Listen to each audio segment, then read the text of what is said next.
The man they sent to evict me from my own home was dressed in a cheap, ill-fitting suit, a thin sheen of sweat on his upper lip. He was holding a document, a piece of paper dripping with fraudulent legal jargon that he was waving as if it were a holy scripture. Beside him, her face a mask of pure vindictive triumph, was Brenda, the president of the Heritage Oaks Homeowners Association.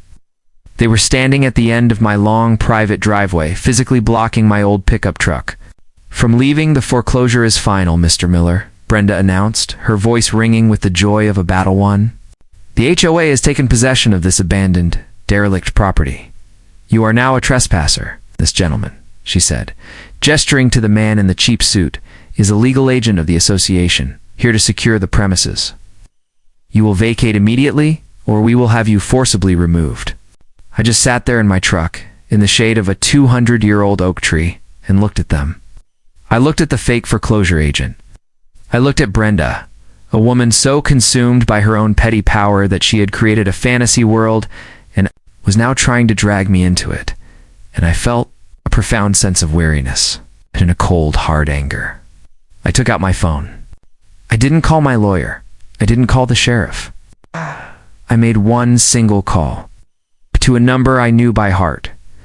"This is the governor," I said, my voice quiet but firm. "I have a security situation at the ranch, an active threat. I need you here." Now, 2 minutes later, the sound began.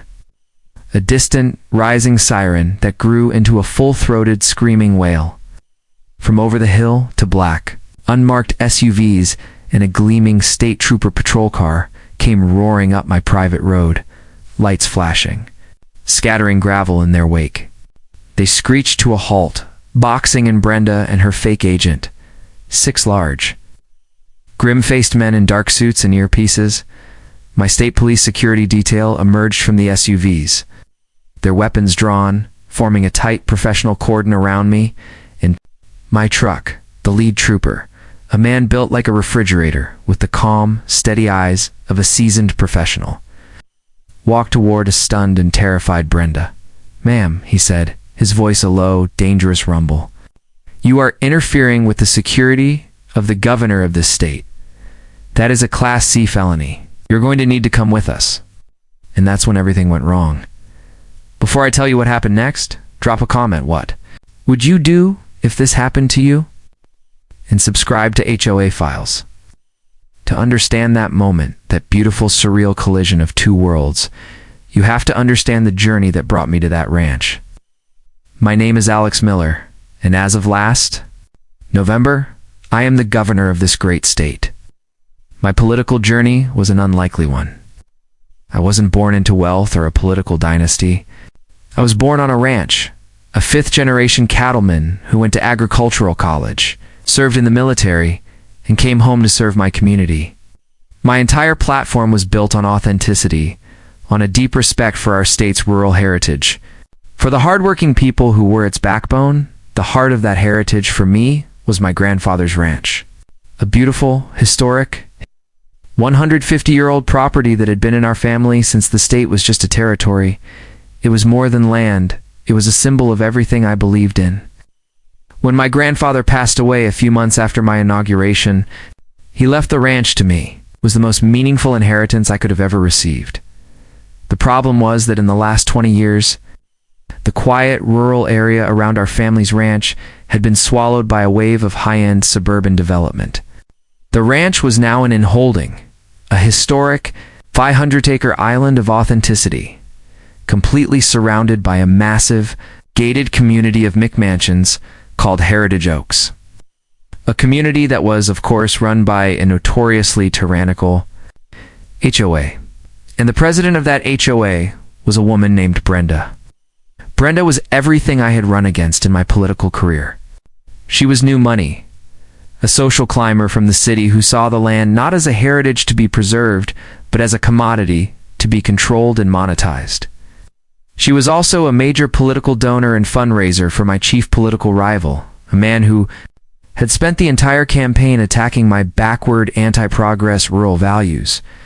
To Brenda, the existence of my family's old working ranch on her community's border was not a charming piece of history. It was a personal insult, I knew. I needed to go to the ranch to begin the long, emotional process of sorting through my grandfather's life. But I was the governor. I couldn't just show up. I wanted to go as a grandson, not as a politician. So I arranged for a quiet, private weekend. I gave my security detail strict instructions.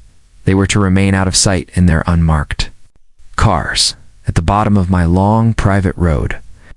I wanted to be alone. Put on my oldest pair of jeans, a worn-out flannel shirt, and a dusty baseball cap.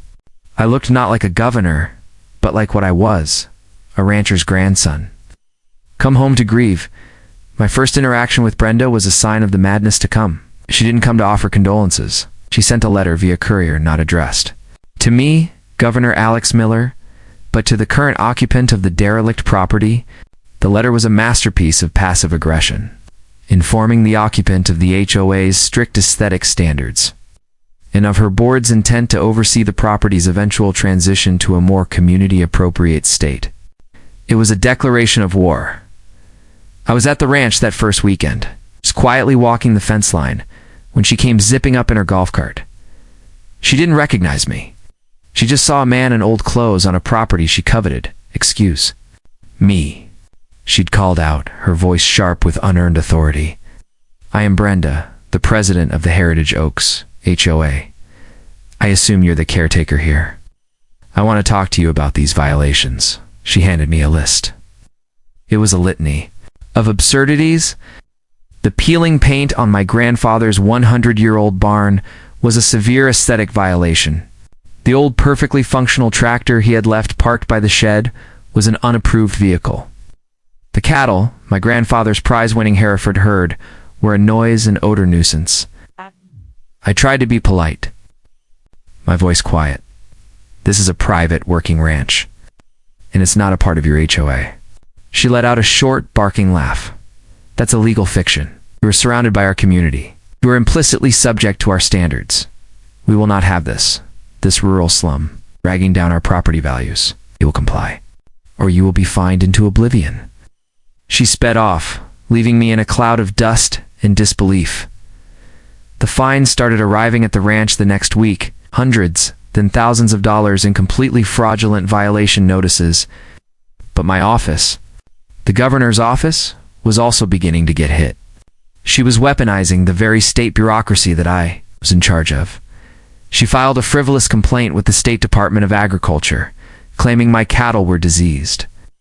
An investigation was launched and, of course, found my herd to be in perfect health. She filed a complaint with the State Environmental Protection Agency, claiming a creek on my property was being polluted by runoff from my barn. The EPA sent a team, did a full water quality analysis, and found the creek to be one of the most pristine in the state. She even filed a complaint with the State Historical Commission, the very commission I had just appointed the new director, of claiming that I was neglecting a state historic landmark which the ranch was. The commission came out, toured the property, and declared it to be in excellent, authentic condition.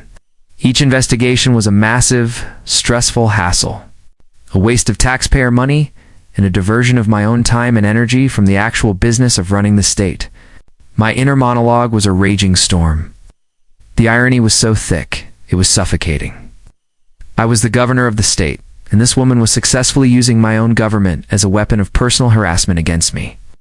Every instinct I had was screaming at me to use my power to make one phone call and bring her entire world crashing down. But I couldn't. Wouldn't be right. I had to fight this as a private citizen. Brenda, furious that her legal and bureaucratic attacks were failing, decided to escalate. She held an emergency meeting of her HOA board.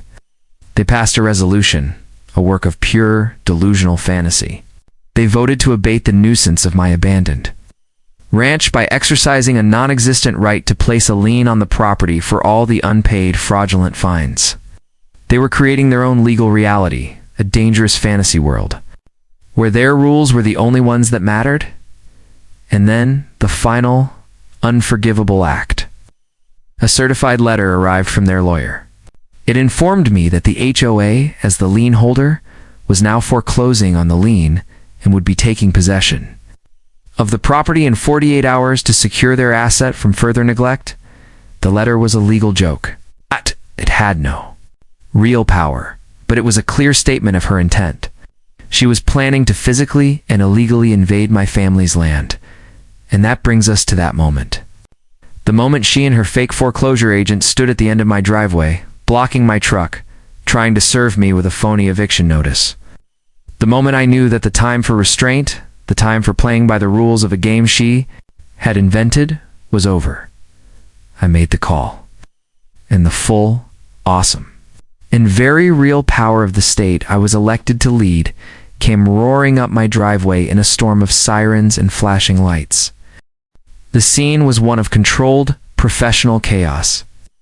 My lead trooper, a massive, calm man named Sergeant Davis, took charge immediately. He and his team secured a now rambling Brenda and her terrified, sweating agent. The local sheriff, who had arrived on the scene, saw the state trooper cars, saw my security detail, and his face went pale. He knew he was in the presence of a much higher authority. He just didn't know whose. Sergeant Davis walked over to me, his face a mask of cold fury. "Governor," he said, his voice a low rumble. "Are you all right, sir? Is the situation secure?" In that single moment, with that single word, Brenda's entire world collapsed. The local sheriff's jaw hit the ground. The fake foreclosure agent looked like he was going to be sick, and Brenda's face went through a spectacular, silent, and deeply satisfying series of transformations. First, confusion. Then, a flicker of disbelief. Then, a dawning, apocalyptic horror as the full, catastrophic weight of her actions, of who she had been harassing, who she had just tried to illegally evict, came crashing down upon her. "Governor," she whispered, the word a pathetic, strangled sound. Sergeant Davis turned to face her, his eyes like chips of ice. "Ma'am," he said, his voice dripping with a contempt that was a joy to behold. "You are under arrest. You have the right to remain silent." "Arrest?" she shrieked, finding her voice again. "For what? For enforcing our community covenants?" "No, ma'am," Sergeant Davis said as one of his troopers expertly cuffed her hands behind her back. "For starters, conspiracy to commit fraud, for attempting to seize private property under false pretenses, and, most seriously, for a sustained campaign of harassment and intimidation against a sitting public official, which in this state can be interpreted as a direct threat against the office of the governor. You are not just in trouble with the HOA, ma'am, you're in trouble with the state." The aftermath was a swift and brutal lesson in the difference between real power and the imaginary kind. Attorney General's office, my Attorney General, launched a full-scale criminal investigation into Brenda, her husband, and the entire Heritage Oaks HOA board. They uncovered a pattern of fraud, embezzlement, and abuse of power that was staggering. They had been using the HOA as their own personal piggy bank and their own private army for years. The story, of course, became a massive statewide scandal. The woman who had built her identity on being a powerful community leader, a kingmaker in local politics, was exposed as a common criminal, a petty tyrant who had, through sheer blind arrogance, managed to pick a fight with the one man in the one entire state she could not bully. I, in the end, finally got to spend a quiet weekend at the ranch, sorting through my grandfather's things, feeling his proud, stubborn spirit in the old, quiet house. A few weeks later, I held a large public press conference on the front lawn of the ranch. Not to gloat, but to sign into law a new, comprehensive, and statewide package of legislation I had fast-tracked through the legislature. It was the Homeowners' Bill of Rights, a law designed to protect private citizens from predatory and corrupt HOA practices. Using my own very personal experience as a case study, this whole brutal, stressful, and ultimately triumphant battle taught me a lesson I had learned long ago in the political arena, but had never felt so personally. There are two kinds of heritage in this world. There is the authentic, hard-won heritage of the land, of family, of hard work and quiet dignity.